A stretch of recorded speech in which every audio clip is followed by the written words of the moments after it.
Every once in a while, we come across local authors that take center stage on the literary front with a novel that's very unique. It catches our eyes.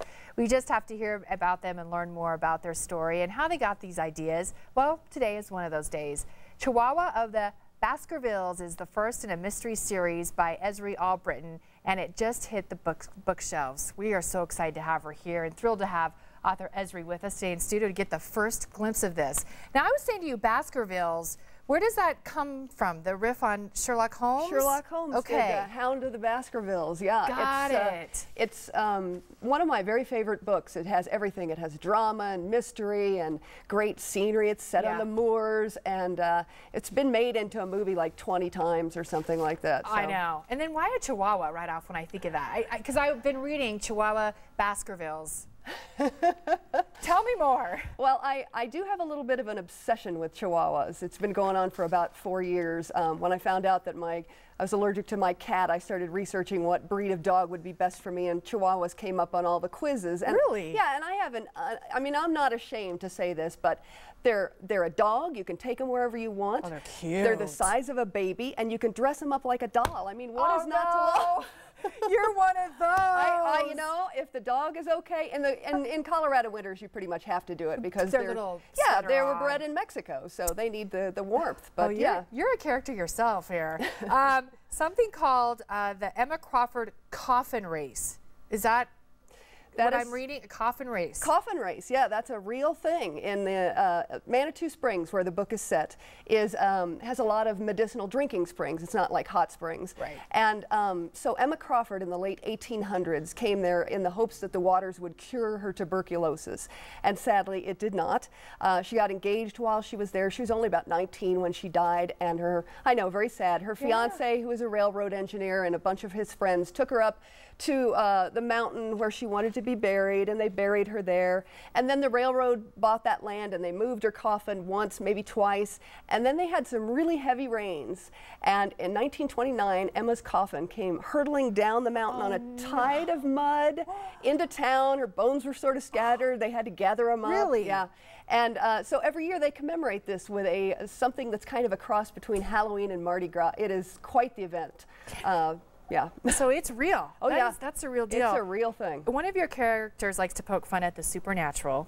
Are you a believer or are you a skeptic? I am more of a skeptic. I have lived in Boulder for 20-odd years, and when I first came there, I was definitely big into the New Age, the crystals and the clothes and all the great accessories. And then I just kind of, I don't know, grew out of it or found other things to be interested in. So Michael Abernathy is one of my characters, and he's probably the most like me. The staff of Tripping Magazine, which is a travel magazine that covers paranormal destinations. There's the three of them. Angus, who definitely wants to believe. Suki Uta, the photographer, who could care less. She just wants to have a good time. And Michael, who is only working there to sort of support his career as a novelist. He's unpublished. So, so you would say you are... I'm more of a skeptic. I'm certainly willing to believe given the right amount of evidence. And I love ghost stories and monster stories. All of that is super, super fun. Yes, yeah, it is. Do you have a folk singing alter ego? And what I wish we had more time. You're coming back because just your philosophy on things. So is that a part of you? You know, I think that one thing that writers do is a lot of reinvention. We love to live through our characters, and I do like to write songs and sing and accompany myself on the guitar. So yeah, I have a blonde wig that I bought straight from China on eBay, and I put that on and become Jenny Blossom and sing sometimes very earnest songs, sometimes very silly songs. So yeah. I love you. You're never bored. You love and live life, and that's what I really like. What would you say inside this book is probably your favorite part or chapter? Was there one? Is it hard for you to start a book? Maybe. Well, it's not hard to start a book. The first chapter and... No, I am not a fast writer. I wish that I were quicker. But in terms of fresh ideas, they rain down on me like bird crap on a freshly washed car. Oh, no. So I'm never short of ideas. So I have a poor memory, which is maybe why I started to write things down. So occasionally when I'm reading through a book to copy edit it or whatever, I'll suddenly come across a joke I've totally forgotten and laugh. Right. And I think one of those is when Michael, they're looking at a photo that's supposed to be of a spirit in the window, and they're trying to figure out what she has on her head, and Micah looks at it and says, maybe it's a dead Chihuahua, and for some reason that just always cracks me up.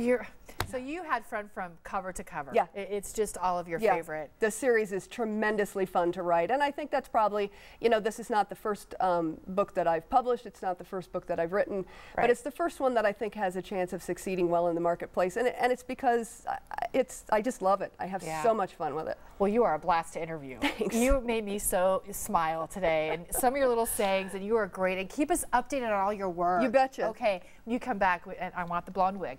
Chihuahua of the Baskervilles is the first in Esri's new mystery series, which features the staff of Tripping, a low-budget travel magazine that covers destinations of paranormal interest. Are you a skeptic or a believer? If this doesn't grab your interest, grab it anyway. You won't be able to set it down.